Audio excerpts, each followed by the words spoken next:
Olá, meu nome é Mayara Cris, eu sou professora e coordenadora do curso de Arquitetura e Urbanismo do NASP Campus Engenheiro Coelho, e é uma alegria poder participar do 10º Seminário de Integração Fé, Ensino e Aprendizagem. Eu vou apresentar para vocês o trabalho que eu desenvolvi com os alunos do primeiro semestre do curso de arquitetura para tratar de um dos temas mais importantes para a formação do arquiteto e urbanista, que é a relação entre a forma e a edificação.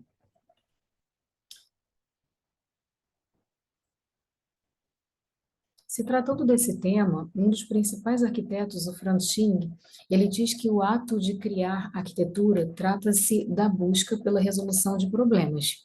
E para isso, a fase inicial de qualquer projeto é o reconhecimento de uma condição problemática e a decisão de se encontrar uma solução para ela. Por sua vez, enquanto arte, a composição formal e a criação dos espaços, eles determinam a maneira como a arquitetura vai responder a esses problemas e vai comunicar sentidos. Ainda de acordo com Xing, existem inúmeros significados para a palavra forma, mas no contexto da arquitetura, o termo forma é definido como uma maneira de organizar e coordenar os elementos e partes de uma composição para produzir uma imagem coesa. A forma, ela encerra uma enorme variedade de propriedades, de características, como formato, dimensão, cor, textura, e por isso que é tão importante os arquitetos saberem a respeito desse tema, se aprofundarem nessa ciência. E essa ciência, ela é um objeto de estudos da matemática, mais especificamente da geometria. E por isso ela sempre foi importante para os arquitetos ao longo da história. Já nas civilizações antigas, como Roma e Grécia, a matemática ela ocupava um papel crucial na formação dos arquitetos, e não é diferente hoje. No que diz respeito às formas, o homem, através da observação atenta do mundo natural, conseguiu observar uma enorme variedade delas presentes na natureza. Dos padrões espiralados das conchas marítimas, a simetria harmoniosa das pétalas de uma flor, cada forma parece ter sido cuidadosamente calculada, e cada ângulo e curva projetados com uma precisão matemática. Como se a própria natureza fosse um livro aberto, suas páginas repletas de equações e proporções mostram-nos que por trás de cada maravilha natural há uma inteligência que transcende a nossa compreensão, né? E nessa natureza que é tão complexa, a presença da geometria é como uma assinatura divina que revela a mente meticulosa do Criador. Considerando, então, o que foi dito até aqui, até o momento, é que esse trabalho foi desenvolvido com o objetivo de apresentar aos estudantes do primeiro semestre do curso de Arquitetura e Urbanismo do UNASP os elementos primários da composição arquitetônica através da análise das formas geométricas encontradas na natureza. A aplicação dessa pedagogia visou, sobretudo, promover a integração entre a fé e o ensino no contexto da prática educacional adventista. Esse conteúdo foi trabalhado no decorrer de 4 aulas, né? E ele já estava presente, já é um conteúdo obrigatório no plano de ensino. Essas 4 aulas elas aconteceram da seguinte forma: primeiro foi feita uma introdução do tema a partir da literatura, de uma literatura infantil chamada Minha Viagem Arquitetônica com o Vovô, que tem por objetivo, né, ensinar para a criança os princípios básicos da arquitetura. Na sequência, eu fiz um exercício de observação da natureza com os alunos e demonstrei para eles 10 imagens, como está aqui no próximo slide, exatamente essas 10 imagens, e eles tinham 2 minutos em cada imagem para desenhar o número máximo de figuras geométricas observadas. E aí aqui tem então os desenhos dos alunos, era um desenho rápido feito à mão livre, as figuras geométricas que eles observaram de cada imagem. E por último, né, teve um debate, um diálogo, onde os alunos puderam apresentar as suas descobertas, né? A gente falava justamente sobre isso. Então, como reflexão final dessa primeira aula, eu observei que fazer uso dessa literatura infantil para ilustrar a relação entre a matemática e a arquitetura facilitou a compreensão dos alunos e cativou a atenção dos mesmos desde o princípio. Por sua vez, o exercício de observação da natureza, a identificação das formas geométricas existentes nela, bem como a posterior discussão acerca das imagens observadas, estimulou os estudantes a pensar além e aprender de maneira autônoma, a ter curiosidade e a buscar descobrir coisas que até então eles não enxergavam.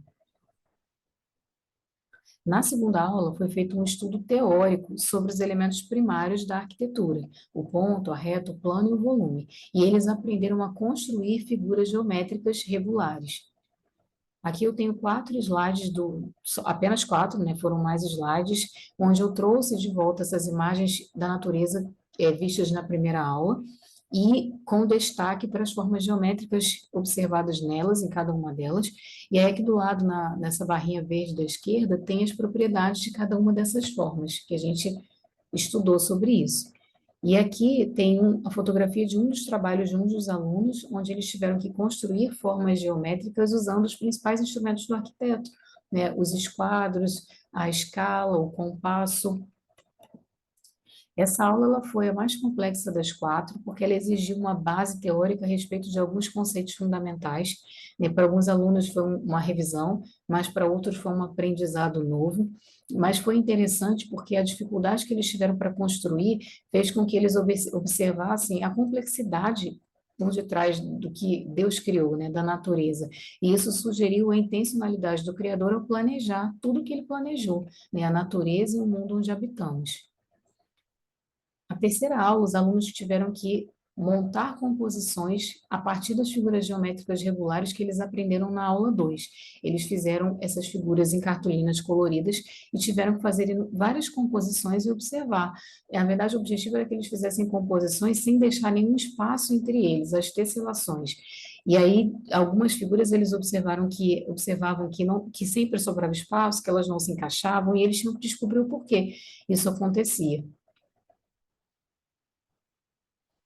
Foi bem divertida essa etapa, né? E construir as diferentes composições utilizando formas geométricas aprendidas na aula anterior aprofundou os conhecimentos acerca dos conceitos existentes por detrás de cada figura.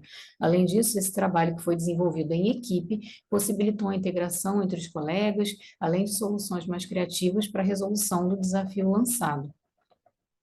A última aula foi o coroamento dessa sequência didática.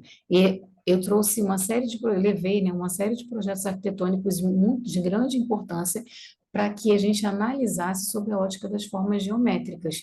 Aqui tem as fotos de alguns desses projetos, e eu, além de ter apresentado eles, mostrado, eu mostrei que a escolha por determinadas formas não foi só uma escolha estética, mas ela muitas vezes tinha relação com soluções para solucionar questões de iluminação natural ou sistemas estruturais. E isso foi bastante interessante, os alunos gostaram muito, né, e eles conseguiram enxergar na prática elementos abstratos, muitas vezes visíveis somente na imaginação, e conseguiram então aprender e enxergar a matemática de uma maneira mais significativa e relevante.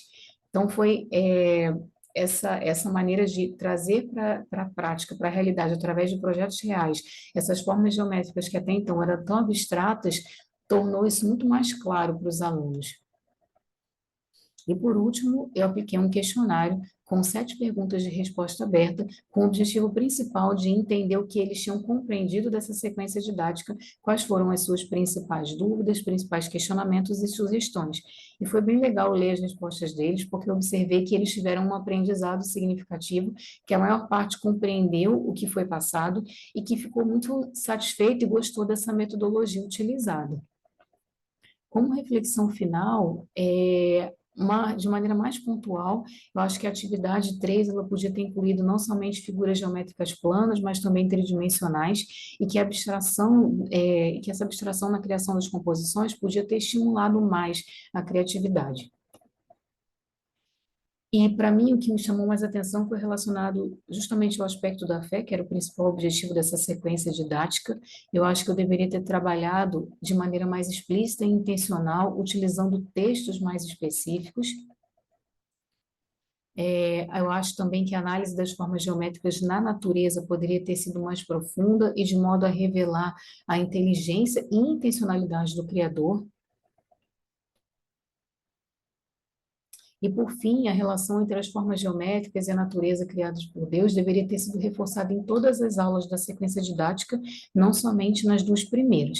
E o questionário final poderia ter incluído uma pergunta mais específica a respeito da integração fé-ensino. Inclusive, nas respostas dos alunos, eu não vi isso como uma resposta de destaque, então eu acho que eu deveria ter trabalhado isso realmente de maneira mais explícita. E aí, para terminar essa apresentação, eu gostaria de ler esse texto que eu li também para os alunos na ocasião da aula, e do que está lá no livro de Educação, página 100, que diz assim: como os moradores do Éden aprendiam nas páginas da natureza, como Moisés discernia os traços da escrita de Deus nas planícies e montanhas da Arábia, e o menino Jesus nas colinas de Nazaré, assim poderão os filhos de hoje aprender acerca dele. O invisível acha-se ilustrado pelo visível. Então é isso, gente. Muito obrigada.